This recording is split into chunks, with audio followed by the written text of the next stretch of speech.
Gara-gara KB. Brak, Papa, Galang memasuki ruangan Dirga dengan tergesa-gesa, membuat Dirga yang tengah diskusi dengan asistennya pun terlonjak kaget. Galang, buat jantungan saja, seru Dirga sambil mengusap dadanya. Galang mendekati Dirga dengan wajah paniknya. Hal itu membuat Dirga heran dengan putra satunya itu. Ada apa? Kayak ketemu tukang nagih utang, kamu ngutang sama siapa? Bukan Pak, lebih dari itu, seru Galang. Lebih dari itu? Dilabrak orang? Pertanyaan Dirga membuat Galang menjadi emosi, posisinya berhadapan dengan sang papa yang dihalangi oleh meja kerja. Tangannya bertumpu pada meja dan menatap lekat Dirga. Aku bertemu dengan kembaranku, seru Galang. Wajah Dirga berubah datar. Dia menepuk pipi putranya sedikit kencang dengan menyeringai sinis. Kamu itu dari dulu suka bercanda. Kata orang kita memang memiliki 7 kembaran di dunia. Saudara kembarmu salah satunya. Jika kamu bertemu lagi, itu yang kedua. Yang lainnya kamu carilah sana. Cuek Dirga dan membuka laptopnya. Galang mengacak rambutnya kesal. Sarah dirinya sering bercanda sehingga Dirga mengira sedang membuat lelucon. Papa, kali ini percaya padaku. Aku benar-benar bertemu pria yang mirip denganku selain Gilang. Seru Galang. Jari Dirga yang sedang menari di atas keyboard pun seketika terhenti. Dia terdiam dengan tatapan tak terbaca. Dulu kamu juga sering bercanda seperti ini. Kamu bilang jika papa mirip seseorang. Pas kita hampiri orang itu ternyata tukang kebun berkumis tebal. Apa kamu pikir papa akan percaya? Ujar Dirga sambil mengalihkan tatapannya pada Galang. Pa, please dengarkan aku. Aku tidak berbohong. Papa bisa bertanya pada Gilbert dan istrinya. Papa ingatkan saat aku bertemu Repin di mall. Istri Gilbert memanggilku Agler. Dan tadi aku melihat orangnya langsung. Wajah kami sama, bahkan gak ada yang beda. Gemas Galang. Dirga menghela napasnya pelan. Dia menyadarkan tubuhnya dan saling menautkan jari-jarinya. Dia ragu untuk percaya sebab dirinya takut kenyataan tak sesuai harapan. Keduanya tersentak kaget saat mendengar suara bunyi dentuman yang sangat keras. Marcel menarik istrinya menuju rak buku. Dia menarik salah satu buku itu. Seketika rak buku tersebut terbalik dan terlihat sebuah lorong yang kecil. Marcel menarik istrinya masuk. Pintu kembali tertutup. Keduanya pun berlari hingga menemukan pintu keluar. Mereka keluar dari mansion dan masuk ke dalam hutan. Sayang perutku, ringis Harumi menahan rasa sakit di perutnya. Jangan sekarang kumohon, kita harus segera pergi dari sini. Seru Marcel saat melihat banyak helikopter berlambang Black Dragon terbang ke arah mansion miliknya. Karena sang istri yang sudah tidak tahan lagi, Marcel memutuskan untuk menggendong istrinya. Dia berlari menyusuri hutan hingga bertemu dengan jalan besar. Kakak? Marcel menoleh. Dia melihat Dirga yang mengendarai mobil ke arahnya. Dirga keluar dari mobil dan segera mendekati Marcel dan istrinya. Dirga, bawa istriku, bawa dia ke rumah sakit. Sepertinya dia akan segera melahirkan, seru Marcel. Marcel memberikan istrinya pada Dirga. Suara ledakan pun kembali terdengar. Bagaimana denganmu, Kak? Panik Dirga. Jangan pedulikan aku, bawa istriku. Jika aku tiada, setidaknya masih ada keturunanku, seru Marcel dengan suara bergetar. Harumi menangis, dia berusaha menggapai suaminya walau perutnya sangat sakit. Dirinya tak ingin suaminya kembali ke mansion, dia ingin suaminya ikut bersamanya. Jangan, kumohon Marcel, pergi bersama kami. Apa kamu tidak ingin melihat anak kita? Isak Harumi.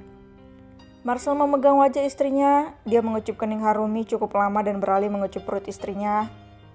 Dad sangat menyayangimu, kamu harus tahu itu, bisik Marcel pada perut istrinya. Dirga menangis, kakaknya lagi-lagi harus bertarung nyawa. Dirinya ingin mengajak Marcel ikut, tetapi kakaknya memiliki tanggung jawab. Jaga istri dan anakku, berikan mereka kehidupan yang layak. Yamamura lebih mengincar keturunanku, karena bayi itu yang nantinya akan menjadi penggantiku, ujar Marcel. Kak, ikutlah dengan kami, masih ada waktu, ujar Dirga dengan suara bergetar. Marcel menggeleng sembari tersenyum, dia mengepalkan tangannya untuk menguatkan hatinya. Masih ada banyak nyawa yang harus aku selamatkan, mereka keluarga seseorang. Aku seorang pemimpin, sungguh pengecut jika aku lari dari tanggung jawabku, lirih Marcel. Marcel memundurkan langkahnya perlahan, dia melambaikan tangannya pada adik dan juga istrinya. Dia berbalik pergi, tetapi saat belum terlalu jauh dia berbalik dan menatap keduanya. Jika dia laki-laki, beri dia nama Carlo, aku ingin dia menjadi sangat kuat. Tapi kalau dia perempuan, beri dia nama Camelia, seru Marcel dan akhirnya kembali berbalik pergi. Dirga membawa Harumi ke rumah sakit. Karena dokter mengatakan jika Harumi harus operasi, Dirga pun menyetujuinya. Setelah beberapa jam lahirlah keponakannya. Dirga yang pertama kali menggendong ponakan cantiknya itu, wajah cantik si bayi membuat Dirga meneteskan air matanya. Camelia Marcelo Evans, putri pertama Marcelo, kamu sangat cantik nak. Dirga menciumi wajah bayi itu, dia menangis lirih karena sang kakak tak bisa menyaksikan anaknya lahir. Tuan, Dirga menatap dokter yang berjalan mendekatinya, netranya dokter itu tampak berkaca-kaca. Hati Dirga mendadak was-was, dia takut berita buruk yang disampaikan oleh dokter itu. Maaf, pasien atas nama Harumi Aina telah meninggal dunia akibat pendarahan hebat membuat kami gagal menyelamatkannya. Tubuh Dirga melemas, bahkan tubuhnya sampai terhuyung ke belakang. Dokter segera mengambil bayi yang berada di tangan Dirga. Pria itu menangis sambil mengumamkan kata maaf. Dret, dret. Ponsel Dirga berdering, dia mengambil ponsel itu dari sakunya dan melihat nomor asing yang menelponnya. Tanpa berpikir lama, Dirga segera mengangkatnya. Di Dirga, ini aku. Dirga membulatkan matanya, dia menegakkan tubuhnya saat tahu yang menelponnya adalah sang kakak. Kak, kamu baik-baik saja, Hicks? Aku baik. Dirga menjadi panik saat mendengar suara ringisan dari kakaknya. Jangan pedulikan aku, bagaimana keadaan istri dan anakku? Tanya Marcelo dengan terpatah-patah. Dirga mengusap wajahnya, dirinya tengah bimbang. Apa yang harus dia katakan, kakaknya pasti shock saat mengetahui istrinya sudah tiada. Dirga, Kak, bayimu perempuan, aku memberinya nama Camelia Marcelo Evans. Bagus bukan? Ujar Dirga dengan suara bergetar menahan tangis. Aku sesenang putriku Kak Camelia, lalu istriku. Dirga menangis terisak-isak. Marcel sepertinya paham, dia pun terdiam menunggu adiknya berbicara. Kak Harumi sudah tiada, Kak. Dia pendarahan hebat. Maafkan aku terlambat mengantarnya ke rumah sakit. Tak ada jawaban apapun dari Marcel. Dirga mengira kakaknya marah padanya karena tak menjaga Harumi dengan baik. Tak apa, dia sudah aman di tempat barunya. Aku akan segera menyusulnya, kamu tak perlu merasa bersalah. Terima kasih, tolong jaga putriku, bilang padanya jika ayahnya sangat mencintainya. Bung, duar. Suasana menjadi hening, Dirga kembali menatap ponselnya yang tak lagi tersambung dengan Marcel. Oek, oek.